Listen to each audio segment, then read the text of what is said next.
ఎన్నికలు దగ్గర పడుతున్న తరుణంలో రాజకీయ పార్టీలు ఒకవైపు ప్రచారం చేస్తూ మరోవైపు ఓటర్ల ప్రలోభాలకు తెరలేపారు. పిఠాపురంలో జనసేన అధ్యక్షుడు పవన్ కళ్యాణ్ ఓటుకు భారీ రేటు పెట్టారు. తన సామాజిక వర్గానికి చెందిన ఓట్లు భారీ సంఖ్యలో ఉన్నప్పటికీ కేవలం అభిమానంతో ఓట్లు వేస్తారని పవన్ నమ్మడం లేదు.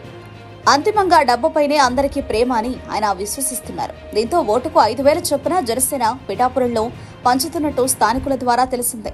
వర్మ నుంచి కూడా ఆశించిన స్థాయిలో సహకారం లభించకపోవడంతో గెలుపుపై పవన్ కు భయం పట్టుకుంది. వీళ్లందరినీ నమ్ముకోవడం కంటే డబ్బును నమ్ముకుంటే మంచిదని ఆయన మనసులో మాట. దీంతో వైసీపీకి షాక్ ఇచ్చేలా పవన్ కళ్యాణ్ పెద్ద మొత్తంలో ఓటర్ల కొనుగోలుకు తెరలేపారు. మరోవైపు ఎలాగైనా పవన్ ను ఓడించాలనే పట్టుదలతో ఉన్న వైసీపీ మాత్రం ఓటర్లను ప్రలోభ పెట్టడంలో వెనుకబడినట్టు తెలిసిందే.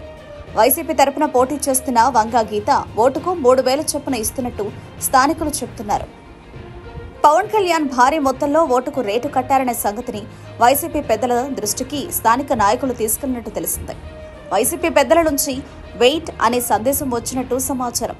వైసీపీ తమ కంటే 2,000 తక్కువ పంపిణీ చేస్తుండటంతో జనసేన నేతల్లో సంతోషం కనిపిస్తోంది. అయితే ఈ సంతోషం తాత్కాలికమా శాశ్వతమా అని తేలేందుకు మరికొన్ని గంటలు ఎదురు చూడాల్సి ఉంటుంది.